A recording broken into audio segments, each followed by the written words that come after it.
हरियाणा में चुनाव को लेकर सियासी बयानबाजी तेज है। चुनावी मंच से प्रधानमंत्री नरेंद्र मोदी ने कांग्रेस पर चुन चुन कर हमला बोला और कहा कि हरियाणा के लोग कांग्रेस को सरकार से कोसों दूर रखने वाले हैं। साथ ही पीएम ने कहा कि हरियाणा में कांग्रेस के भीतर जो कला मची है उसे हरियाणा के सब लोग देख रहे हैं। हरियाणा के लोग कांग्रेस को यहां सरकार से सैकड़ों मील दूर रखने वाले हैं। साथियों, यहां हरियाणा में कांग्रेस के भीतर जो कलह मची है, हरियाणा के लोग इसे भी देख रहे हैं। कांग्रेस से सबसे अधिक नाराजगी तो दलित, पिछड़े और वंचित समाज की है। दलित समाज ने भी ठान लिया है, बापू बेटे की राजनीति को चमकाने का अब दलित मोहरा नहीं बनेंगे।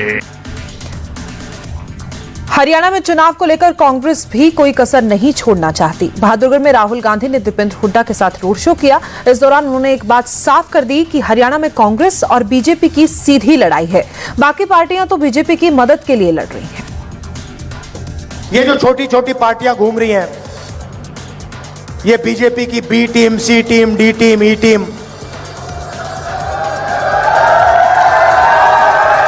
मतलब लाइन लगी हुई है। ये लड़ाई बीजेपी और कांग्रेस के बीच में है।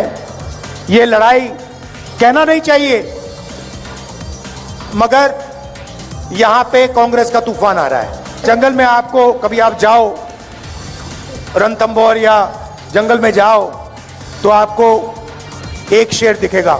अकेले रहते हैं शेर, मगर कांग्रेस पार्टी ऐसी पार्टी है जहां सारे के सारे शेर एक साथ खड़े हो जाते हैं, मिल जाते हैं। कभी कभी हमारे शेर थोड़ा थोड़ा लड़ जाते हैं एक दूसरे से। फिर मेरा काम शेरों को एक साथ खड़े करने का है।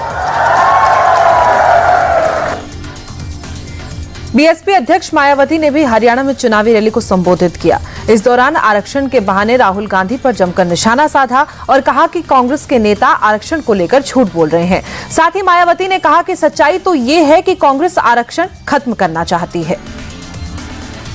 राहुल गांधी ने भी, कांग्रेस के श्री राहुल गांधी ने भी विदेश में जाकर इनके सभी आरक्षण को आगे वक्त आने पर खत्म करने का भी ऐलान कर दिया है। इससे साफ जाहिर है कि आपका आरक्षण बहुत खतरे में है। बाबा साहब डॉक्टर अंबेडकर ने आरक्षण शेड्यूल कास्ट में जितनी जातियां आती हैं सबको दिया था।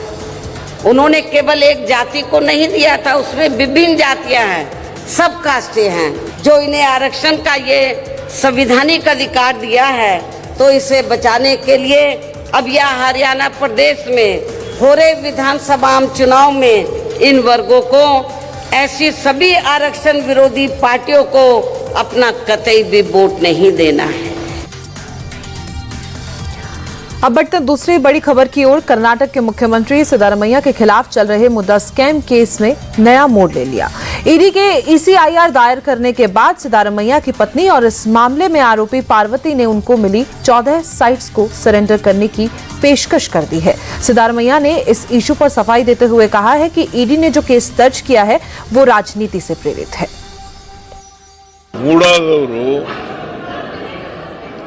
ಅದನ್ನ ಎನ್ಕ್ರೋಚ್ ಮಾಡ್ಕೊಂಡು ಸೈಟ್ ಮಾಡಿ ಹಂಚ್ಬಿಟ್ಟಿದ್ರು।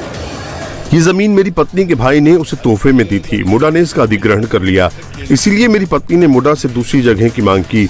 उन्होंने विजयनगर में जमीन नहीं मांगी थी, लेकिन उन्हें वहाँ जमीन मुडा ने दी। ये अब बड़ी राजनीति का विषय बन गया है। बीजेपी जेडीएस को जो करना है वो करने दीजिए, ये मनी लॉन्ड्रिंग का मामला ही नहीं है। इसमें मेरी भूमिका क्या है? मेरी पत्नी को लगा कि इस पर राजनीति हो रही है, इसीलिए उन्होंने चिट्ठी लिखी, क्योंकि वो कोई विवाद नहीं चाहती है।